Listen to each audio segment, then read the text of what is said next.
ইনশাআল্লাহ। প্রিয় ভাইরা, সূরাতুল আহজাবের ৪৫ এবং ৪৬ নম্বর আয়াত আমি তেলাওয়াত করেছি, যেখানে আল্লাহ তাআলা বিশ্বনবীর ৫টি বৈশিষ্ট্যের কথা বলেছেন। কয়টি? সবাই বলুন আওয়াজ করে, কয়টি? ৫টি বৈশিষ্ট্যের কথা আল্লাহ তাআলা এই আয়াত দুটিতে উল্লেখ করেছেন। বিশ্বনবী সাল্লাল্লাহু আলাইহি ইসলামের জীবনী, ওনার বায়োগ্রাফি নিয়ে কথা বলাটা দুষ্কর, কারণ এটার কোনো শেষ নাই, কুল নাই, কিনারা নাই, বিয়ন্ডলেস, বাউন্ডলেস, বটমলেস। সুবহানাল্লাহ বলেন। কারণ তিনি তো এমন নবী যিনি হ্যাঁ বললে এটা শরীয়তে হালাল হয়ে যায়। নবীর মুখ দিয়ে যদি বেরোয় হ্যাঁ, নাম, ইয়েস, তাহলে এটা হালাল। ঠিক কিনা বলেন? এ নবীর মুখ দিয়ে যদি না বের হয় যে না, নো, তাহলে এটা শরীয়তে হারাম হয়ে যায়। কেমন নবী আমরা পেয়েছি, যিনি হ্যাঁ বললে হালাল, না বললে হারাম, যিনি সাব্বাবা, এই আঙ্গুলি উপরের দিকে উঁচু করলে চাঁদ ভেঙে 2 টুকরা হয়ে যায়, যে নবী জমিন থেকে পা উঁচু করলে আল্লাহর আরশে মেরাজে চলে যায়, এমন নবীর উম্মত আমরা হয়েছি। যে নবীকে বাদ দিলে কোরআন বোঝা যায় না, কারণ এ নবীর উপরই কোরআন নাজিল করেছে কে? এ নবীকে বাদ দিলে হাদিস বোঝা যায় না, কারণ হাদিস তো এ নবীর মুখনিসৃত পবিত্র বাণী। সুবহানাল্লাহ পড়েন। এ নবীকে বাদ দিলে জান্নাত চেনা যায় না, কারণ জান্নাত তিনি চাক্ষুষ দেখে এসে আমাদেরকে মেরাজ শেষে বর্ণনা করে শুনিয়েছেন। এ নবীকে বাদ দিলে জাহান্নাম চেনা যায় না, এ নবীকে বাদ দিলে আমার রবকে চেনা যায় না। ঠিক কিনা বলেন? তো বিশ্বনবীর 5টি বৈশিষ্ট্যের কথা আল্লাহ তাআলা এই সূরাতে উল্লেখ করেছেন। আল্লাহ রাসূল সাল্লাল্লাহু আলাইহি ওয়াসাল্লাম যখন মক্কাতে দাওয়াত দিচ্ছিলেন, মক্কার কুরাইশরা নানাভাবে বিষ্ণু ঈসা ইসলামকে কষ্ট দিচ্ছিল, নানাভাবে ট্যাগিং করছিল, মিথ্যা অপবাদ দিচ্ছিল। কখনো কখনো তারা বিশ্বনবীকে বলছিল মিথ্যাবাদী, কাযযাব। কখনো বলছিল যে তুমি হচ্ছে জাদুকর, সাহের। কখনো বলেছে শায়ের, মুহাম্মদ তুমি কবি। কখনো বলেছে কাহেন, মুহাম্মদ তুমি গণক। এবং কখনো বলেছে মুহাম্মদ তুমি হচ্ছে মাজনুন, মানে পাগল।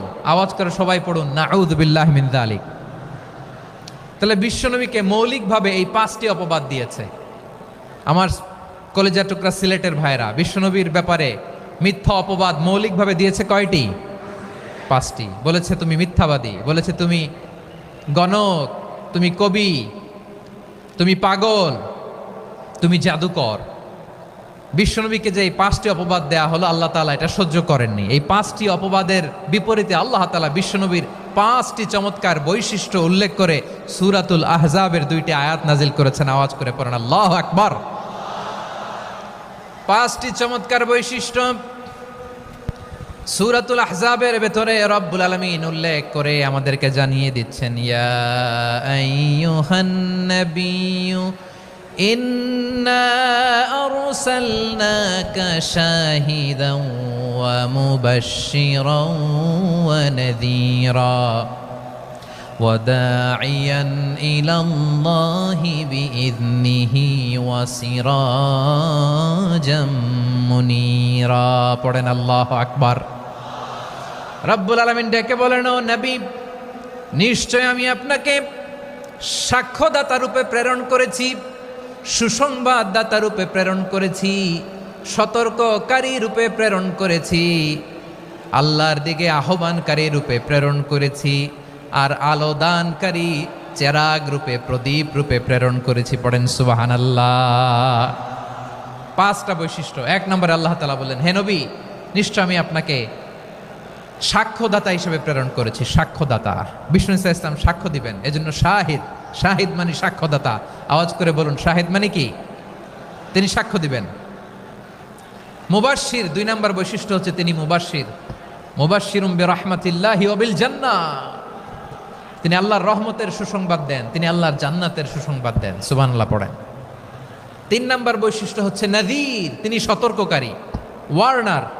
তিনি সাবধান করতে এসেছেন, রিমাইন্ডার দিতে এসেছেন যে আল্লাহর পথে যদি না চলো, শিরকি কাজ যদি না থামাও, তাহলে এমন আযাব আসবে আল্লাহর পাকড়াও থেকে তুমি বাঁচতে পারবে না। তিনি নাযীর। বিষ্ণু ঈসা ইসলামের 4 নম্বর বৈশিষ্ট্য হচ্ছে দাঈয়ান ইলাল্লাহ, তিনি আল্লাহর দিকে আহ্বানকারী। এই যে আমরা আমাদেরকে পরিচয় দেই যে আমরা দাঈ, বলি না? বলি যে উনি হচ্ছেন একজন দাঈ ইলাল্লাহ। বহু বচনে আমরা বলি আদ-দুআত ইলাল্লাহ। এটা কোরআনের এই আয়াত থেকে এসেছে। সুবহানাল্লাহ পড়েন। ওয়া দাঈয়ান ইলাল্লাহি বিইذনিহি। আল্লাহর আদেশে বিষ্ণু ঈসা ইসলাম আল্লাহর দিকে মানুষকে ডাকেন। এবং বিষ্ণু ঈসা ইসলামের 5 নাম্বার বৈশিষ্ট্য হচ্ছে সিরাজাম মুনীরা, আলোদানকারী প্রদীপ, আলোকদীপ্ত প্রদীপ, যে আলো দিয়ে তিনি গোটা বিশ্বকে আলোকিত করেছেন। আওয়াজ করে পড়েন আল্লাহু আকবার। তাহলে মোট 5টি বৈশিষ্ট্য নিয়ে আমরা কথা বলবো বিশ্বনবীর। আওয়াজ করে বলুন কয়টি? 1 নম্বরে